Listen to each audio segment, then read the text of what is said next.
here's my theory for why they revealed it this way.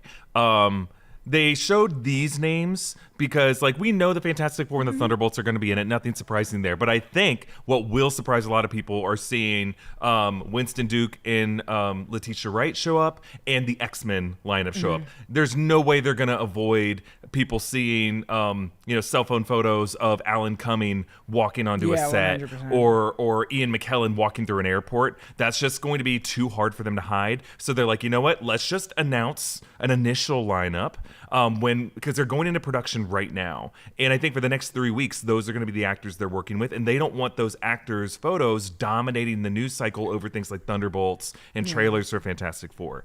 And then I think maybe at Comic-Con or a little bit later, we'll get the rest of the cast once those people start showing up to set. Yeah, 100%. I agree. The 12-minute intervals, though, is weird. And we were on, go watch our break room stream. It was a lot of fun. And we were speculating, 12 minutes. Okay. Is there's like 12 hands in a clock, a doomsday clock? Is that the reference? It wasn't always exactly 12 minutes. Yeah, it wasn't though. exactly 12. It started speeding up. It seemed like 2 eventually. Or maybe I was wrong and I just lost track of time.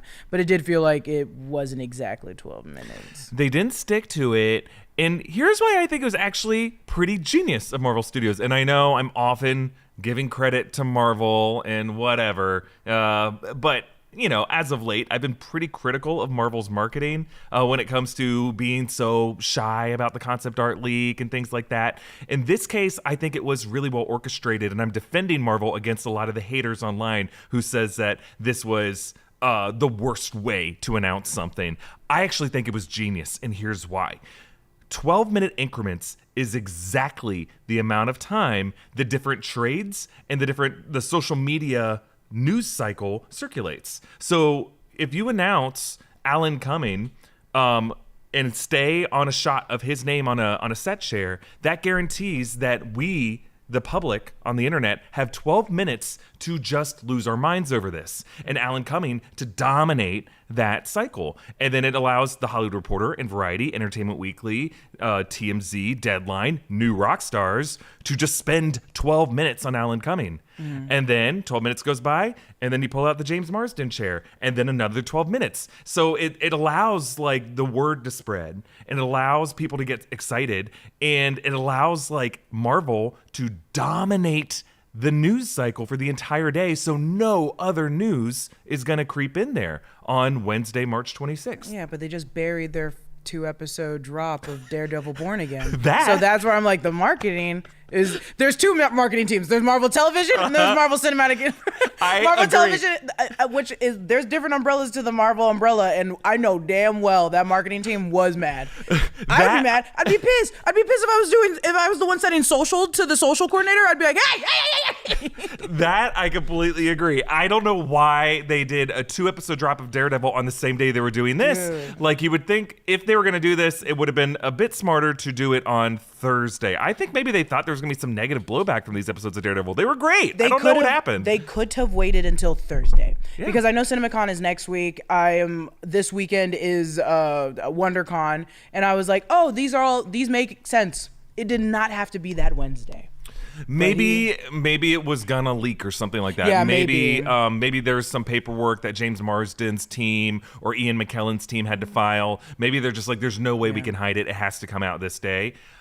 It was very last minute. It caught everyone by surprise. And I think the reason a lot of the people you might follow were talking shit about this is like, I think there's a lot of people who make a living talking about superhero movie news who like to be the one to break the scoop. They like to be all the center of attention when this news comes out. They kind of need to be the one like, I'm the source. So when they're caught with their pants down, they look like dummies because now they have to sit around all day waiting for this interminable stream to end before they can really publish like their full breakdown of it. And uniquely, groups like New Rockstars, gratefully, thank you, are just set up to where we can live stream this and take the news as it comes. Not everyone has that benefit. So But I don't think Marvel did this for new Rockstars. I think they did this for the fans who exist online, who are just sitting around at work, who can have this stream just set up on another window at their work terminal and can look over and be like, hey, Ian McKellen, cool. Yeah. And they don't have to,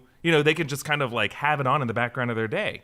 I would believe more that they're doing it for the news cycle. I also will say, I think marketing-wise, great for longevity of like streaming for what they did. Everybody was in their live stream watching it, no matter how long it was. I was there watching it. As a fan, I would have been irritated. And I think I understand why a lot of people are like, I spent 12 hours watching this.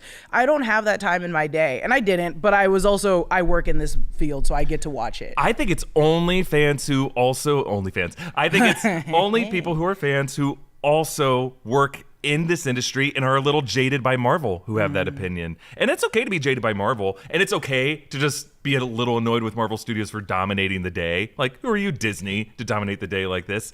I think this is a Doomsday casting announcement is as big as draft day to Marvel nerds. It just is. And this felt like draft day. It felt like NFL draft day. And the way that there's a clock ticking before the next announcement is made. It felt exactly like draft day is. And I appreciate Marvel understanding their own brand, understanding that a lot of their fans are on YouTube.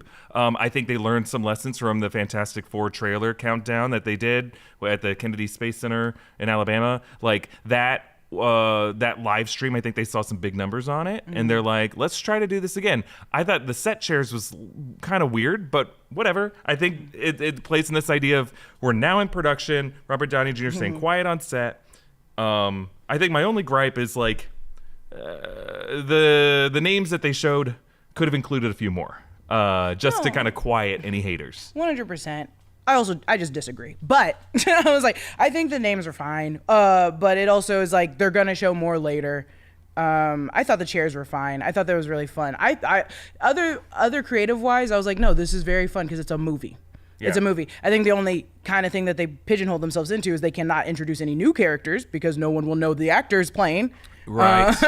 You can't just put, unless you did put Shamik Moore, then I would A to Z it and be like, oh, this is probably Spider-Man, I assume, because why would you invite Shamik Moore to be in the MCU and not have him play Spider-Man? But I also think there will be names revealed in the future that are not revealed this way, that are just through casting announcement or through press release. And who knows, we might see a set chair that just has Keanu Reeves or Ana de Armas on it, and we'll just have to speculate like what that means. I think that could still be in the cards. I personally just prefer something like this. Even if it is 12-minute increments, I prefer that to a rushed Marvel Hall H announcement. Because that is not for the fans. That is only for 6,000 people who can afford to go to Comic-Con and afford to travel to San Diego or afford to work in the press. People like us who are privileged because we have press access. And like I know there's history to it, and I get there's a lot of excitement to do that in front of a large 6,000 person audience. But Marvel fans are not there in the room. They are everywhere else online, and they require people like us or other people to just be their advocate in the room. But wouldn't it be nice to allow everyone to learn this information at the same time and digest it and process it at the same time before we hear the next news drop? I will say that it's like Marvel is still creating content for children. And it's not like my nephew is watching a 13-hour stream when he's at school. And so that's why I'm like, I don't know. I wish we could have split hairs, because I'm just like, Jessica Clemens, that was working at Barnes & Noble like 4 years ago, cannot afford to watch a stream for 12 hours, but she can get on Twitter and see what my favorite content creators are telling me is happening. Right, and they're going to do that anyway because they will watch that stream for you, and at least now you have 12 minutes to get caught up at the same time as everyone else. So that was my thinking. Like throughout the day, it makes sense for draft day and it makes sense for Marvel. And I even though I want Marvel Studios to do stuff like this in the future, I don't know if I need them to do this exact thing again. But like, I appreciate the out of the box thinking. Yeah. Like, and I much prefer this to a press release or like a panel or like a Disney Plus Day streaming thing where Kevin Feige's on a weird green screen set talking at us. I prefer kind of clever, weird stuff like this. Like, I think it was just interesting.